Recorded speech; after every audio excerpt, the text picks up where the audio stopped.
Para mim é uma grata alegria estar aqui na Estrela da Seara mais uma vez e para hoje falar sobre um tema muito interessante, né?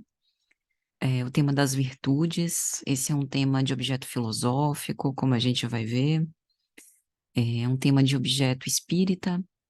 E aí a gente pensa, né? Mas qual seria a função prática de nós estudarmos o conceito e a classificação das virtudes e como isso se coadunaria com os nossos esforços de sermos melhores seres humanos, né? Eu achei muito interessante, porque a mensagem que o Alan escolheu, ou que, entre aspas, né, ao acaso foi escolhida para abrir esses trabalhos, responde essa pergunta, né? Contextualiza o tema. Porque na mensagem de Joana, ela nos adverte para que nós tenhamos atenção com as nossas companhias, com os nossos pensamentos e com aquilo com o que a gente se afiniza.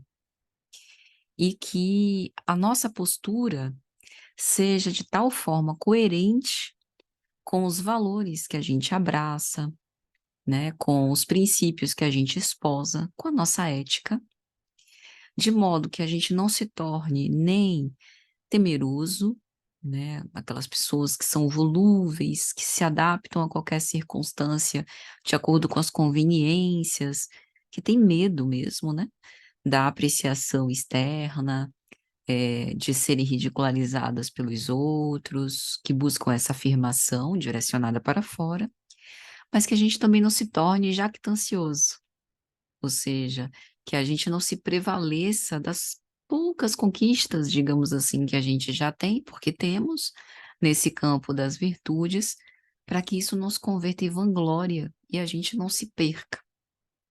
Então, isso é muito interessante, porque trazendo um relato pessoal, enquanto eu fazia as pesquisas, né, para preparar algo para falar hoje, eu me deparei com essa ideia, né? Por exemplo, num dos conceitos que a gente vai trazer, o conceito platônico, aristotélico, a gente tem um conjunto de virtudes básicas, digamos assim, que são assim propostas para que o ser humano venha a desenvolver ao longo das experiências. E aí eu fazendo uma reflexão íntima, né? Vem cá, qual dessas virtudes assim eu mais ou menos já consigo ensaiar? E dentre as que apareceram, a justiça se me figurou, assim, bastante representativa, né. É para mim um valor muito básico e que eu me vanglorio, né, de exercê-la. E aí eu fui, nesses estudos, fazer o contexto com o espiritismo, e a gente sabe que dentre as leis morais, na parte terceira de O Livro dos Espíritos, tem a lei de justiça, amor e caridade. E aí eu percebi, como Joana nos adverte, o quanto que eu fui jactanciosa, porque a minha justiça ainda não está plenamente alinhada com o amor e a caridade, né? Por vezes eu observo uma severidade muito grande no pensamento em relação a mim e aos outros, e isso não reflete a verdadeira justiça. Então, eu acredito que esse, assim, seja um dos principais objetivos e importância de um estudo que a gente vai fazer como o de hoje, para que a gente possa, ao mesmo tempo, nos estimular ao desenvolvimento das virtudes, mas também nos ajudar a perceber que esse desenvolvimento, ele é um desenvolvimento para e passo. A gente não precisa ter pressa, digamos assim, né, para dizer que aquela virtude já foi alcançada. É algo que realmente vai demandar de nós muito esforço. E talvez esse seja o objetivo. A virtude, ela é um meio e um fim em si mesmo, né. A gente vai se desenvolvendo e o objetivo é a finalidade de alcançá-lo, de desenvolvê-lo em integralidade. Mas o processo, talvez para nós seja o mais importante nesse momento, né, que é justamente esse processo de se descobrir, de se melhorar e de se empenhar, e de já obter os benefícios disso. Então vamos às nossas pesquisas. Bom, virtude é um nome que etimologicamente vem do grego areté, que significa excelência. Quando a gente pensa em excelência, o grau máximo de desenvolvimento de uma habilidade, de uma aptidão, de uma competência. É atingir o máximo potencial, digamos assim, relacionado a este assunto. E do grego, virtude foi traduzido para o latim virtus, né? Então, vem de virtuoso e vários desdobramentos de virtude. Quando a gente fala, por exemplo, dentro da música, o virtuoso é normalmente uma demonstração, né, um desenvolvimento de uma música de uma forma excepcional. Então, é uma capacidade excelente de realizar uma determinada música. Então, daí a gente tem que virtude tem esse primeiro significado de capacidade e potência em geral, tem um significado relacionado à capacidade ou potência própria relacionada ao homem, e de capacidade ou potência moral do homem. Então, essa distinção é interessante. Primordialmente, né, lá nas primícias, virtude não esteve ligada com o aspecto moral. Ela esteve ligada com o aspecto do desempenho intelectual, artístico, seja ele de que ordem for, o desenvolvimento de uma habilidade. Mais tarde, é que esse termo foi associado, como é no Espiritismo, a um desenvolvimento de ordem moral. Então, para os antigos gregos, para os filósofos gregos antigos, virtuoso era o homem que possuía uma capacidade em pleno desenvolvimento. Era excelente em alguma coisa. Tocar um instrumento, fabricar uma casa, construir, ser um artesão, né? Então, assim começou. E remontando a história, a gente percebe que o conceito da virtude, a apologia à virtude, provavelmente começou com Sócrates, filósofo grego, de mais ou menos 400 anos antes de Cristo, que identifica e associa a virtude ao bem. Então, talvez Sócrates tenha sido o primeiro a associar a esse aspecto moral e representar, assim, a virtude como a finalidade da atividade humana. Então, a gente poderia, numa linguagem espírita, entender isso como o progresso intelectual dessas habilidades relacionadas, né, à razão, não apenas ao raciocínio lógico, mas todas as outras habilidades, né, inclusive artísticas, com o aspecto da moralidade.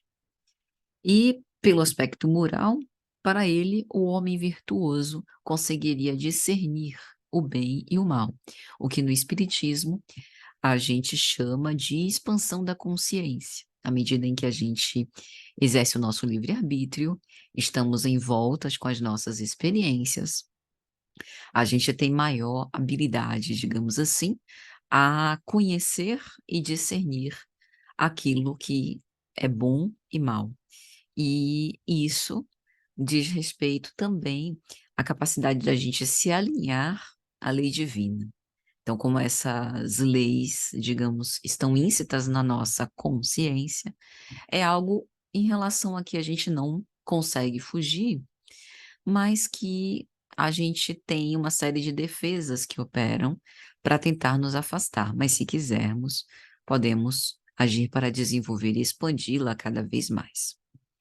Isso é pelo aspecto moral. Pelo aspecto funcional, virtude seria a capacidade de realizar excelentemente uma tarefa. Platão, discípulo de Sócrates, defendia que a virtude seria essa capacidade de realizar excelentemente uma tarefa. E, para ele, assim como o corpo, a alma também tinha as suas funções.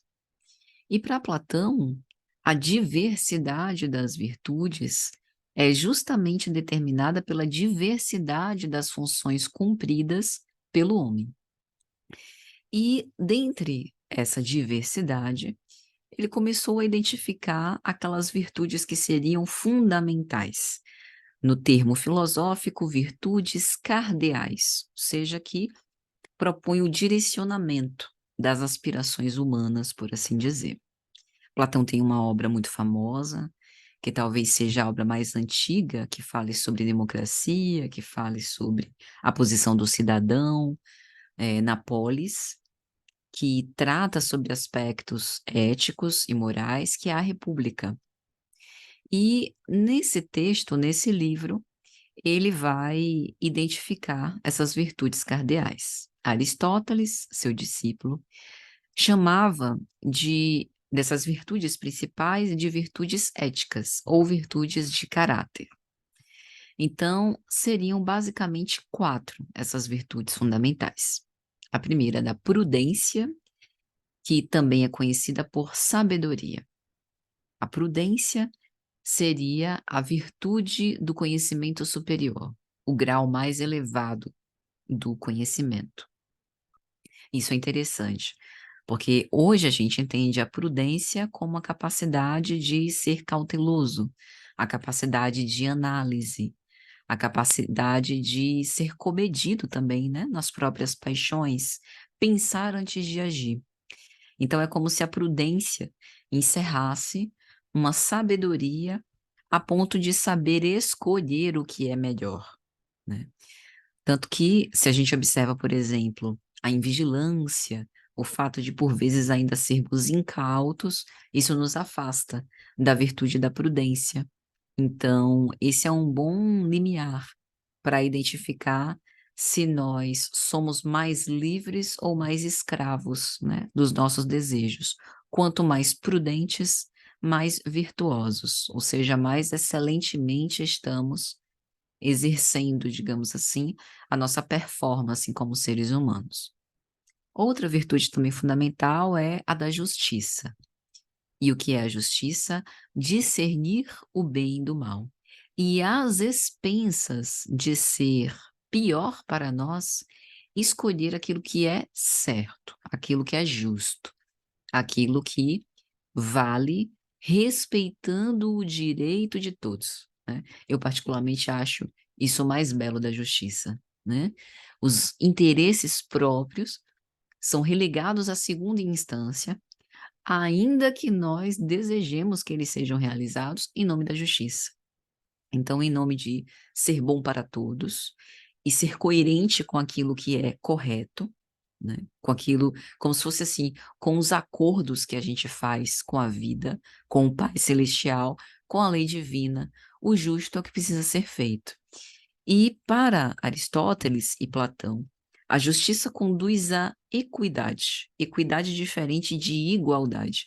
Na equidade, os recursos podem ser divididos de uma forma desigual, contanto que sirvam para atender às necessidades existentes.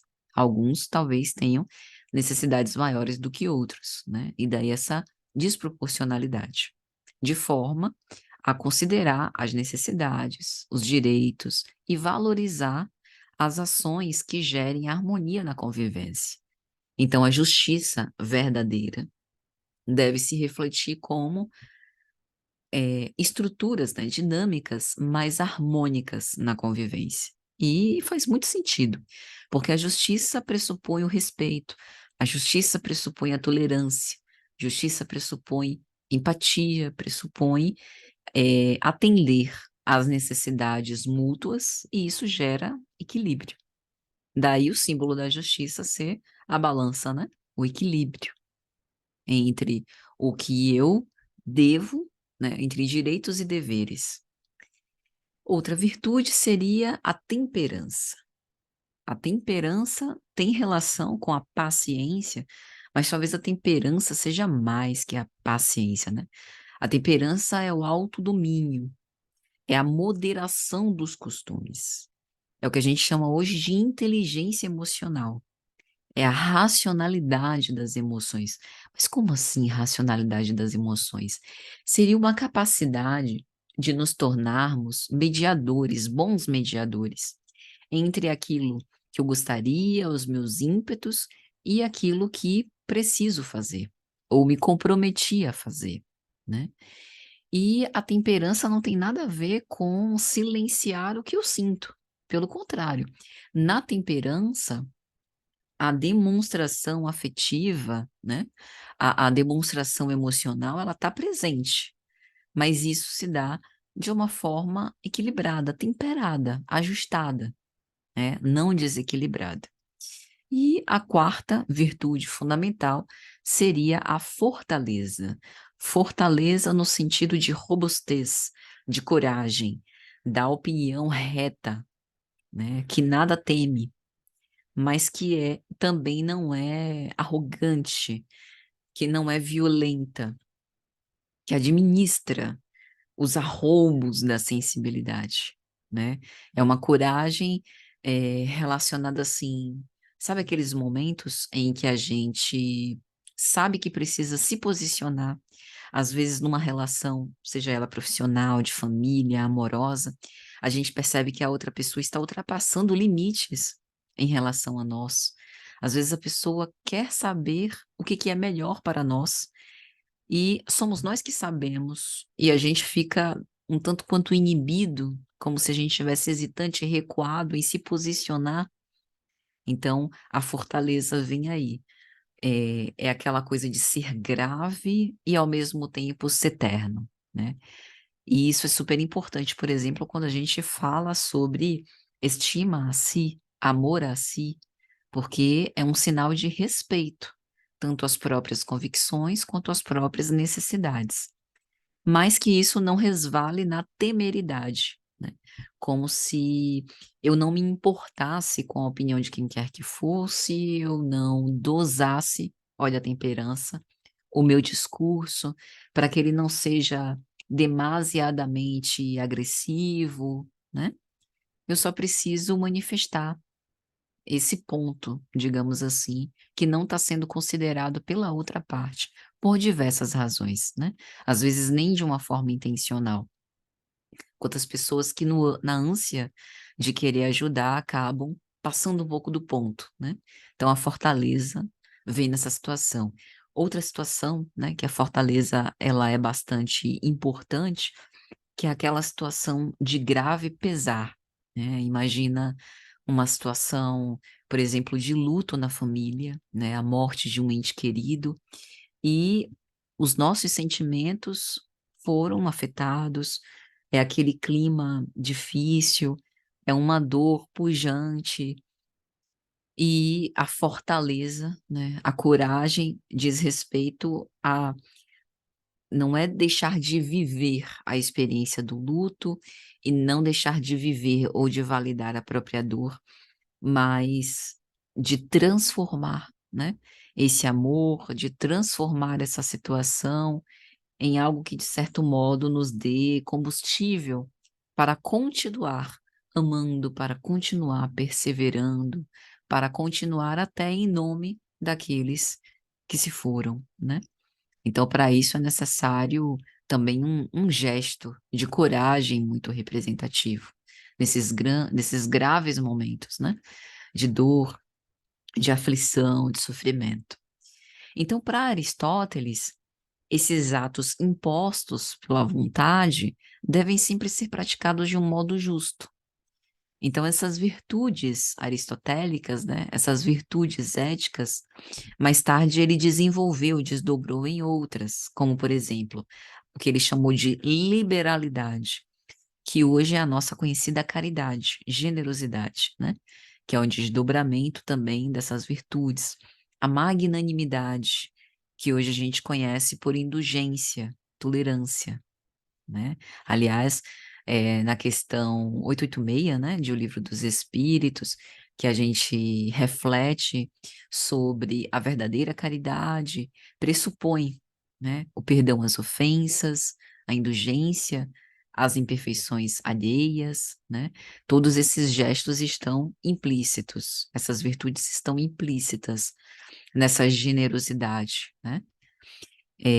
A mansidão, que também tem a ver um pouco com a temperança, mas que está mais relacionada com a brandura da expressão. E a franqueza, que tem a ver com a justiça, mas que diz respeito a o cuidado de dizer a verdade sem ser rude, né? E é interessante como eu comentei no início, que a justiça sem o amor e a caridade não faz sentido, né.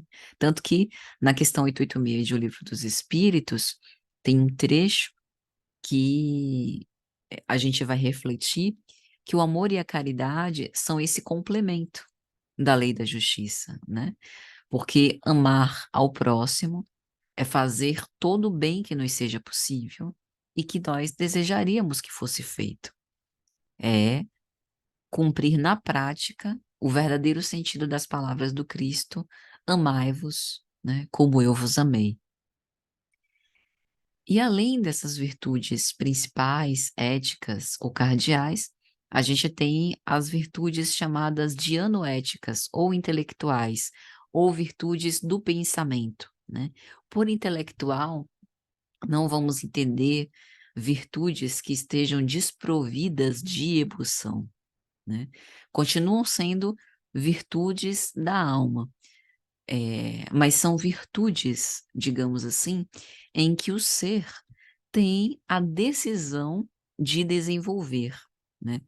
E aí é muito interessante esse campo das virtudes do pensamento, porque é como se fosse as virtudes também acionadas pela criatividade, pelo potencial imaginativo do ser humano, né, como por exemplo, a arte.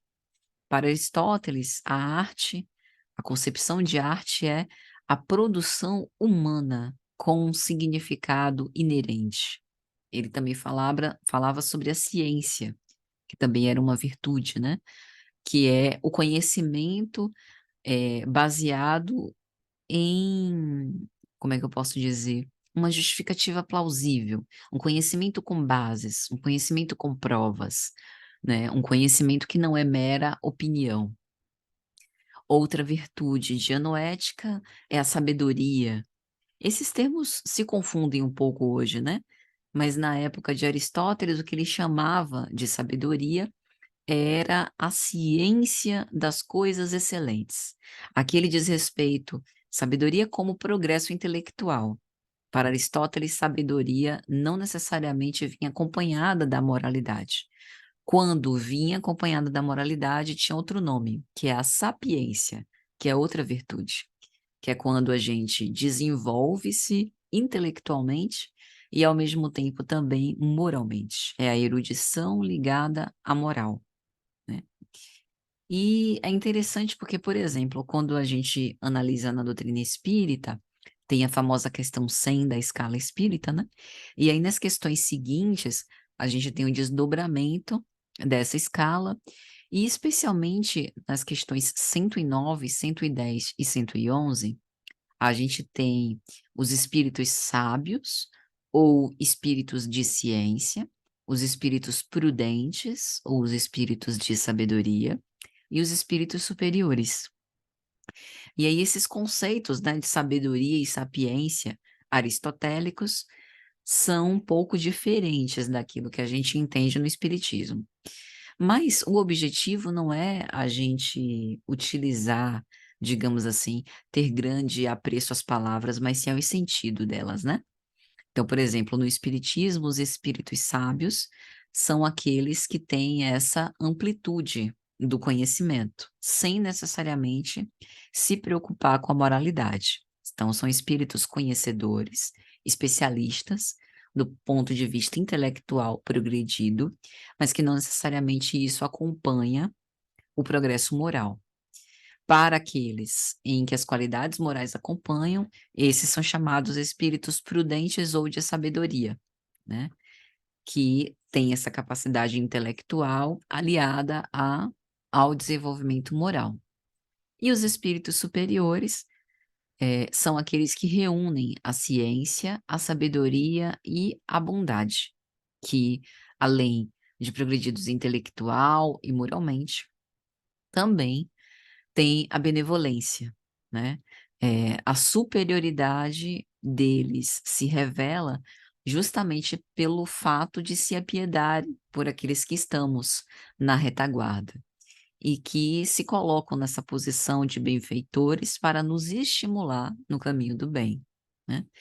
Então isso é super interessante, porque veja como o conhecimento filosófico e o conhecimento espiritista estão, de certo modo, alinhados, porque, como a gente disse no início, as virtudes, elas são como se fossem os instrumentos para o desenvolvimento da nossa humanidade, para que a gente possa, portanto, progredir moralmente, né? Para que a gente possa transcender. Então, à medida que a gente desenvolve as virtudes, de fato, a tendência é que nós vamos nos tornando também melhores e a gente possa nos tornar seres humanos integrais, né? Como diz Joana de Ângeles Espírito. Ela usa essa expressão, ela tem uma obra da série psicológica específica para falar sobre isso, que é o Homem Integral, o segundo livro da série psicológica, em que ela coloca, né, o modelo de Jesus como esse símbolo da humanidade integral e que transcendeu, né, não apenas a espírito superior, mas a espírito puro, né, que seria a próxima escala. Então, ela vai dizer que nós estamos em vias de atingir essa integralidade, essa plenitude. Para isso, o nosso móvel, digamos assim, né, o nosso exercício é justamente do desenvolvimento dessas virtudes.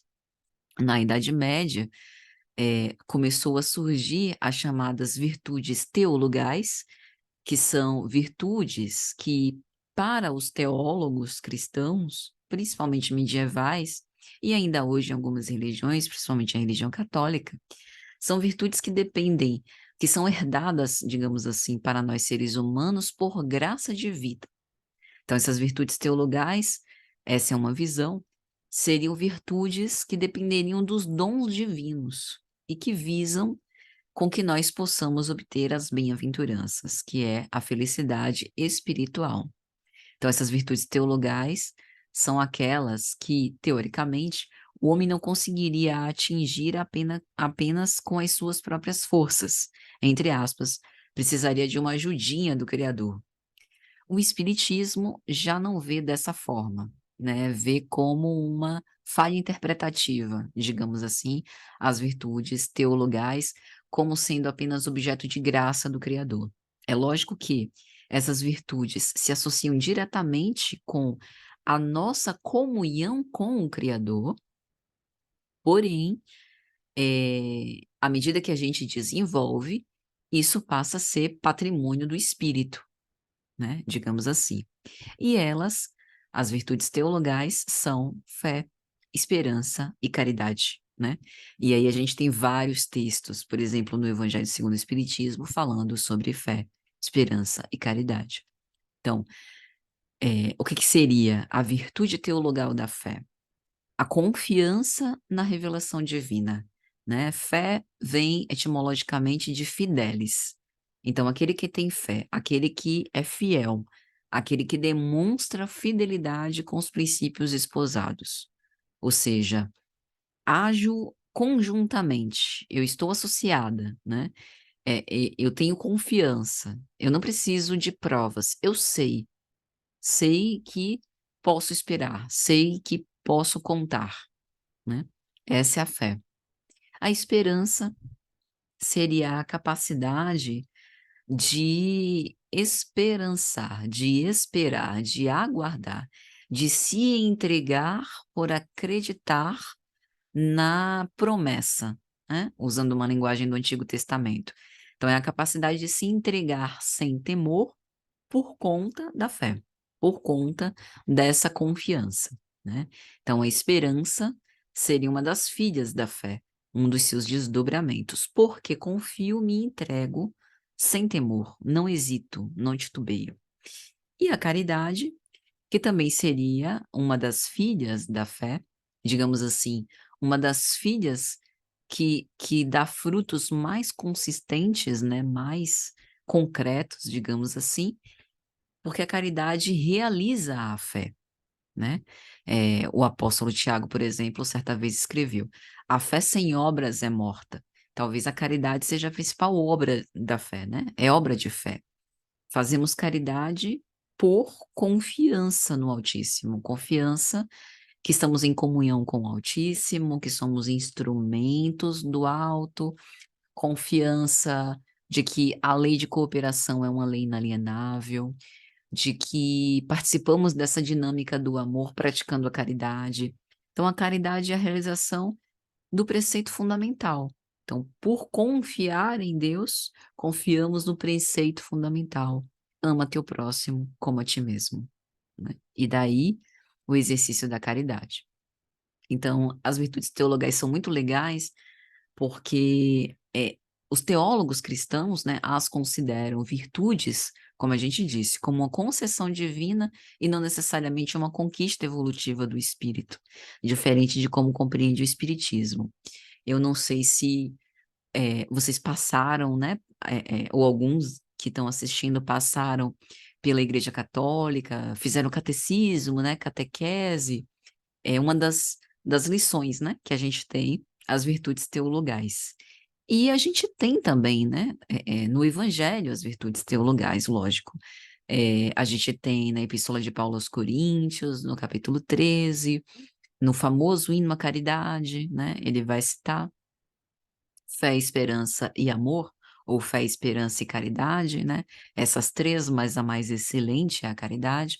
Então, no Espiritismo, a gente tem no Evangelho segundo o Espiritismo, capítulo 19, a fé que transporta montanhas, um item, que é o item 11, que fala sobre a fé mãe da esperança e da caridade, que é uma mensagem do instrutor espiritual José.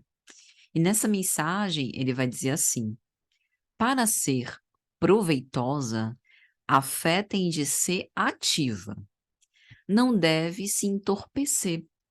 Mãe de todas as virtudes que conduzem a Deus, cumpre a fé velar atentamente pelo desenvolvimento dos filhos que gerou. A esperança e a caridade são corolários da fé e formam com essa uma trindade inseparável. Não é a fé que faculta a esperança na realização das promessas do Senhor? Se não tiverdes fé, que esperareis? Não é a fé que dá o amor? Se não tendes fé, qual será o vosso reconhecimento? E, portanto, o vosso amor, né? Sempre quando eu leio essa mensagem, eu me recordo de uma conversa, né? Eu tenho um amigo que é ateu e é muito interessante, porque ele talvez seja a pessoa mais ética que eu conheço, né? A, a referência, assim, daquela pessoa que faz o que é certo, né? E é muito interessante porque a ética dele, no caso, ela não está ancorada numa fé religiosa. É uma ética construída por valores que ele esposa. E isso é muito legal. Porque tem outra mensagem, né, no Evangelho que fala sobre fé religiosa, fé humana, que discute um pouco isso, né, e que nos explica um pouco disso. Mas o que eu quero dizer? No fundo, é fé.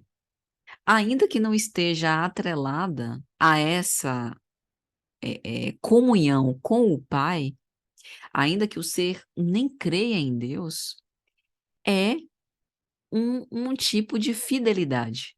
A fidelidade a quê? A fidelidade aos princípios éticos. E aí eu me lembro, né, da gente conversar, por exemplo, sobre ele dizer, né, que não teme regime de consequências após a morte, mas que não é por isso que ele não vai fazer o que é certo. Porque, por exemplo, a gente acompanhou, né, principalmente na Idade Medieval, aquelas noções de castigo, ainda hoje presentes, de um Deus punitivo. Então a gente tem que andar na linha, senão Deus castiga, né? E aí ele explicando que é sinônimo de felicidade para ele ser leal, ter fé aos princípios esposados, independente das consequências. E isso é que é interessante, né? Então, essa fidelidade aos princípios, ao que acredita, o resultado prático de agir com correção é o de ser coerente ao que esposa, ao de ser coerente no ideal, digamos assim, de humanidade. E aí eu pergunto, mas se as outras pessoas não for, que convivem com você não forem assim coerentes? Ele disse, mas o que importa? Sou responsável pelos meus atos. Olha que interessante, né? Então, perceba. né? Talvez nem todos nós espíritas tenhamos essa fé, que é essa lealdade, digamos assim, né, ao que a gente acredita. Então, em nome desta fé, que não é uma fé em Deus, que não é uma fé numa religião, que não é uma fé ancorada em princípios, né, em conceitos, por exemplo, cristãos, tem desdobramentos. No fundo, ele tem esperança, não exatamente na humanidade, mas que o reflexo das suas ações fará com que ele se sinta bem consigo, se sinta coerente.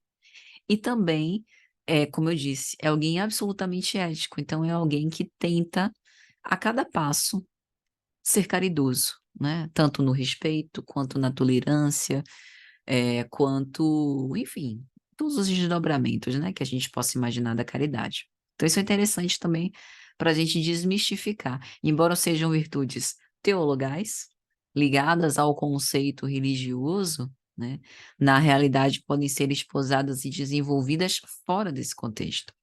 E aí, o Evangelho segundo o Espiritismo ainda, sobre a caridade, a gente tem o capítulo 15, que é um capítulo muito importante, né, para a doutrina, porque fala sobre o lema da doutrina espírita: fora da caridade não há salvação. No item 7, a gente tem a visão de São Paulo, do apóstolo Paulo, sobre a necessidade da caridade. Então, é super interessante porque Kardec coloca o texto de Paulo indo à caridade, ainda que eu falasse a língua dos homens e dos anjos e não tivesse a caridade, de nada disso, né? Me aproveitaria. Então, Kardec vai dizer: de tal modo compreendeu São Paulo essa grande verdade que disse: enquanto mesmo tivesse a língua dos anjos, o dom da profecia, penetrasse todos os mistérios, tivesse toda a fé possível até o ponto de transportar as montanhas, se não tivesse caridade, nada seria. E dentre essas três virtudes, e aí ele fala das virtudes teologais, fé, esperança e caridade, a mais excelente é a caridade. E aí, Kardec vai colocar, ele faz algo extraordinário, ele define a caridade, caridade verdadeira, e a mostra, não apenas como beneficência, mas no conjunto de todas as qualidades de coração, de bondade, de benevolência para com o próximo, como a mais excelente, né? Então, isso é super interessante, porque essa caridade pode ser exercida em diversos contextos, inclusive dentro do contexto espírita, né? Que a gente até elege como lema. Então, voltando à nossa, às nossas divagações, né, sobre a virtude, para Aristóteles, a virtude seria um hábito. Isso é legal, porque mostra que para a gente desenvolver, tem que exercitar. Isso é óbvio, né? A gente está justamente nas experiências para isso, para desenvolver virtudes. Então, para Aristóteles, é um hábito que torna o homem bom e permite que ele cumpra a sua tarefa de ser humano. Nietzsche, anos, né, séculos mais tarde, filósofo alemão do século XIX, define a virtude como uma característica humana que não se impõe, que não faz propaganda, que não é orgânica, ou seja, a gente, para Nietzsche, não nasce virtuoso, mas desenvolve a virtude, que nem todo mundo desenvolve, e que tem algo de respeitável, de venerável. Os estoicos, o estoicismo é uma escola filosófica muito famosa hoje em dia, né? Porque o estoicismo valida o sofrimento e tenta colocar ações práticas para o enfrentamento do sofrimento. Então, para os estoicos, a virtude seria uma disposição da alma que nos torna dignos de viver e que faz a gente enfrentar as situações da vida, independente, né, do que aconteça. O epicurismo, também uma escola filosófica muito famosa, para Epicuro, a virtude suprema, da qual todas derivariam, seria a sabedoria, que é essa capacidade de discernir entre o bem e o mal. Rousseau outro filósofo muito importante, considerava que a virtude está relacionada ao esforço, né? Que parece essa ideia, né, nietzschiana, que não é algo orgânico, não é algo dado. A gente precisa desenvolver. Então, a virtude se desenvolve a partir de lutas. Então, a força, no sentido de sacrifício, de desempenho, de esforço, né, para domar as nossas más inclinações, como diria o Espiritismo, é o móvel da virtude. Então, para o cristianismo, essas virtudes também são qualidades efetivadas pelo hábito, tendo por base a ação da inteligência e da vontade. Então, as virtudes, elas não serão desenvolvidas assim como uma bênção do céu, como uma graça divina, né? Um belo dia eu dormirei de uma forma e acordarei virtuosa. Não. A virtude, a gente começa a desenvolvê-la justamente nas situações. Então, como a gente falou no início, pense, por exemplo, na temperança. É justamente como quando os meus interesses tiverem sendo colocados em xeque, quando uma determinada situação me afetar emocionalmente, né, quando, sei lá, aconteceu alguma coisa que eu não gosto, né? Meus desejos não sejam atendidos, haja uma contrariedade em relação a coisas que eu acredito, uma dificuldade imprevista, um atraso, seja lá o que for, aí é que a temperança se manifesta. Então, é como a gente diz no movimento espírita, né? Nós pedimos a Deus paciência e Ele nos dá situações em que nós possamos exercitá-la. Nós pedimos a Deus sabedoria e Ele nos dá dificuldades para que a gente possa vencer, né? Então, a gente tem que aproveitar esses ensejos para, pelo hábito, desenvolver as virtudes. Senão, as provas passam e a gente perde essa oportunidade, né? Para a doutrina espírita, essas virtudes regulam os nossos hábitos, ordenam as nossas paixões, guiam as nossas condutas, né? No Evangelho segundo o Espiritismo, capítulo 17, Sede Perfeitos, item 8, Kardec vai colocar que a virtude, no seu mais alto grau, é o conjunto de todas as qualidades essenciais que constituem o homem de bem. Então, é como se o homem de bem fosse uma composição que a gente estivesse fazendo ao longo de várias reencarnações, né? Pense assim, como aquela obra de arte nunca acabada, em que a gente passa anos para poder compô-la, né? E aí a gente passa um belo dia, dá uma pincelada, e depois faz uma pequena reparação e adiciona uma coisa aqui, tira uma coisa ali e vai elaborando essa obra de arte com o tempo, né? Então as virtudes, ou melhor, o homem de bem e suas características também é isso, esse burilamento nosso que não dura só anos, mas vidas sucessivas, né? É um esforço de nossa parte para desenvolver, né, essas qualidades essenciais. E aí tem uma questão muito famosa e muito interessante de O Livro dos Espíritos, que é a 893, quando Kardec faz a pergunta que não quer calar, né? Qual a mais meritória dentre todas as virtudes? E os imortais respondem que todas têm seu mérito, porque todas são indício de progresso no caminho do bem. E até essa altura, a gente já deve estar imaginando que para que a gente possa dizer que a gente desenvolveu, assim, de verdade mesmo uma virtude, a gente vai ser testado, provado várias e várias vezes, tipo assim, incansavelmente naquele assunto, né? Foi o que eu falei no início da justiça, né? Da minha postura presunçosa em relação a ser justa. É justa nada, né? Vamos ver se o que aconteceu é que você ainda não teve oportunidade de errar, né? Então, seremos testados na temperança, na justiça, na paciência, na sabedoria, na bondade, todas as virtudes, de uma forma cansativa, digamos assim, né? Para que realmente, porque a virtude, ela é como se fosse uma potência desenvolvida, em excelência, como a gente definiu no início. Então, isso significa que não tem artificialismos, né? Não tem aquele jeitinho. Não, aqui eu dei um jeitinho aí. Sabe quando a gente faz uma prova? Passei arrastada na prova, né? Dei um jeitinho, uma enrolada, o professor me passou, mas não foi exatamente assim por saber, né, o assunto, por ter uma desenvoltura, enfim. Com o campo das virtudes, isso não acontece. A gente só consegue identificar que desenvolveu quando de fato, né, somos incansavelmente testados e mostramos esse sucesso, né? Ou seja, leva muito tempo. Então, voltando à resposta dos imortais nessa questão 893, eles dizem a Kardec, né? A virtude sempre que há resistência voluntária ao arrastamento das tendências. Essa, para mim, é a frase mais importante da resposta.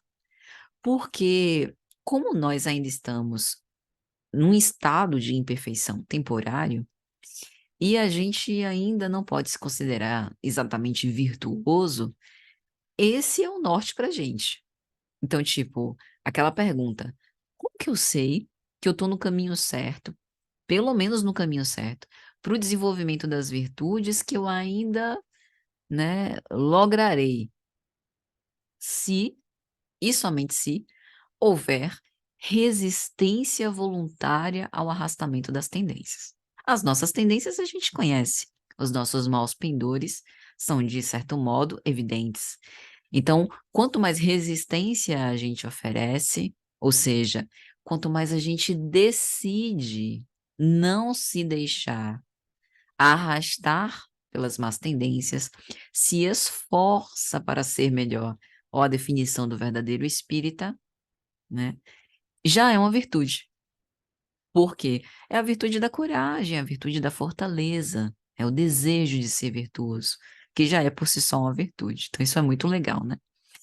Mas aí os imortais dizem que a mais meritória das virtudes é aquela que se baseia no desinteresse pessoal, que a gente ainda está em vias, né? Imagino, de desenvolver.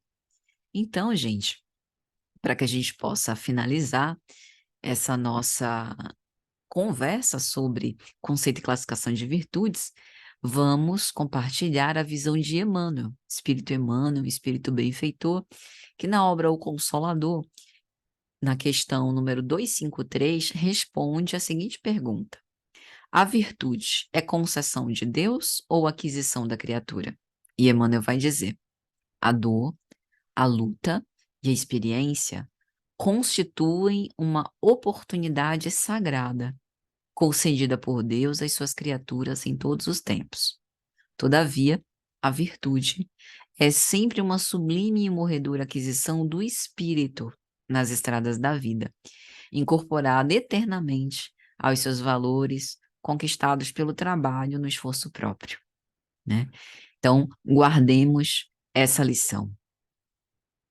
Todo esforço que fizermos para nos melhorar é virtude. Ainda que não seja sou justa, sou bondosa, né?